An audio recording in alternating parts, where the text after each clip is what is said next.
Good morning students. आज है 13 अक्टूबर और हम लोग डिस्कस करेंगे एक आर्टिकल। आज एडिटोरियल नहीं, एक आर्टिकल डिस्कस करने वाला हूँ जो कि करंट अफेयर के लिए बहुत ही इम्पोर्टेंट है, यानी कि उससे एक क्वेश्चन बनने वाला है, ठीक है, चाहे फिर किसी भी एग्जाम में बने। देखिए यहाँ पे मैं वोकैब वो कराता हूँ जो कि एग्जाम ओरिएंटेड हो। दूसरा, आज का हम एडिटोरियल देख लेते हैं। एडिटोरियल कौन सा है आपको पता चल जाएगा। I mean article, India's rank 111 out of 125 countries in hunger index. यानी कि हंगर इंडेक्स मतलब एक ऐसी सूची जो कि हंगर को रिप्रेजेंट करे, भूख को रिप्रेजेंट करे। इंडिया की जो स्थिति है, इंडिया की जो रैंक है 125 देशों में 111वीं है। कितनी है? 125 देशों में 111वीं है, मतलब बहुत बेकार कंडीशन है। इसमें देखो क्या क्या है, मैं यहाँ से हाईलाइट करता हूँ पहले सेंटेंस को और फिर मैं पूरा का पूरा एक्सप्लेन कर दूंगा। छोटा सा सेंटेंस है, समझने की कोशिश करना आप।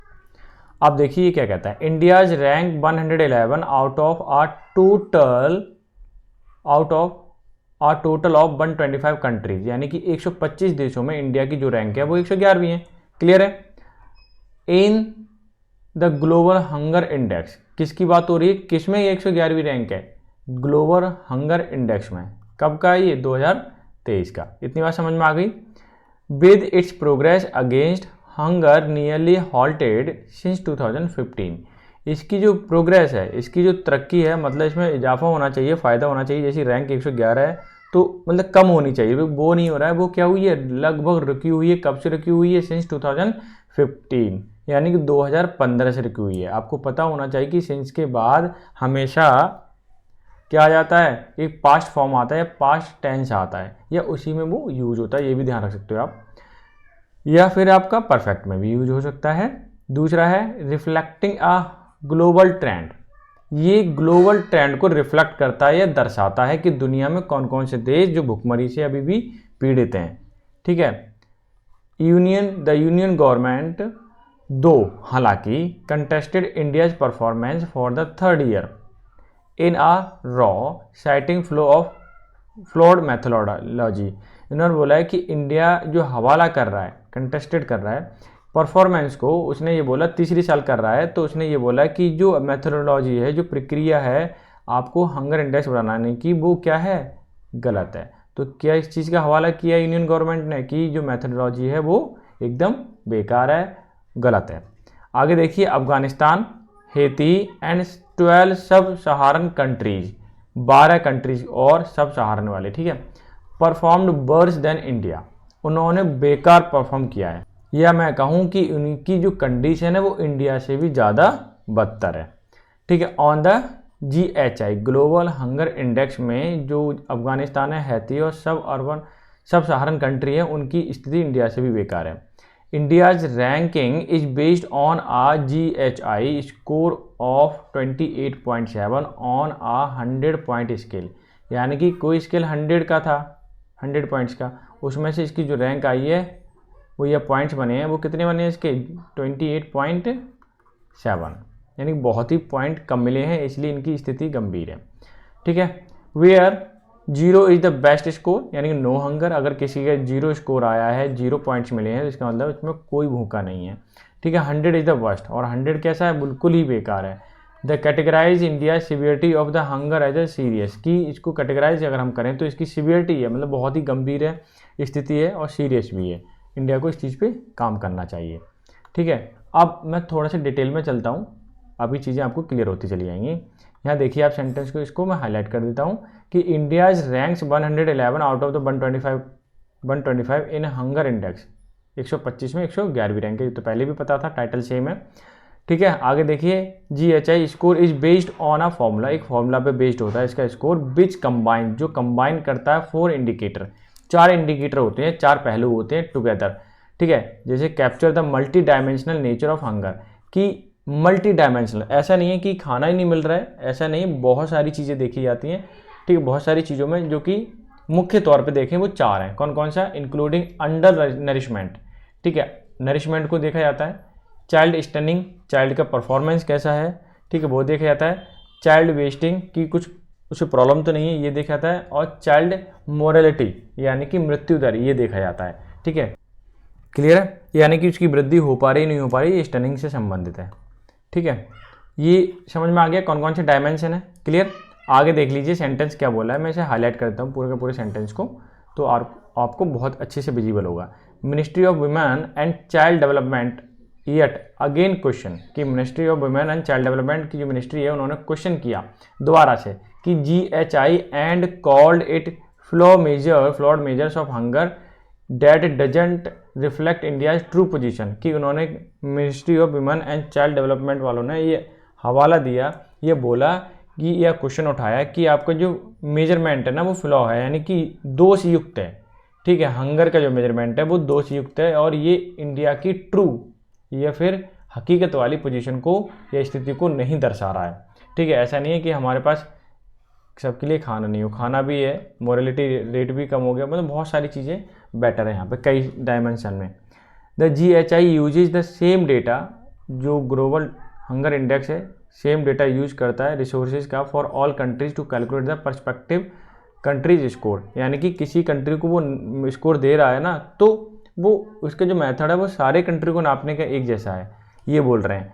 While ensuring that all the rates used have been produced using the comparable methodology, कि सबके लिए सुनिश्चित करें कि सबके लिए क्या हो, उसी के हिसाब से हो, ठीक है, स्कोरिंग, और एक्चुअल में डेटा मिलना चाहिए, ये कहना चाह रहे हैं। यानी और रेट्स सारे तरह के यूज हैव बीन प्रोड्यूस, ठीक है, यूजिंग कंपेरेबल मैथोलॉजी, मतलब रियल में जो सही ढंग से है ना वहाँ के रिसोर्सेज क्या हैं उसके अकॉर्डिंग नापना चाहिए उन्हें। मिरियम बेमर, senior policy advisor of GHI, ये कौन है, सीनियर एडवाइज़र है पॉलिसी मेकर के।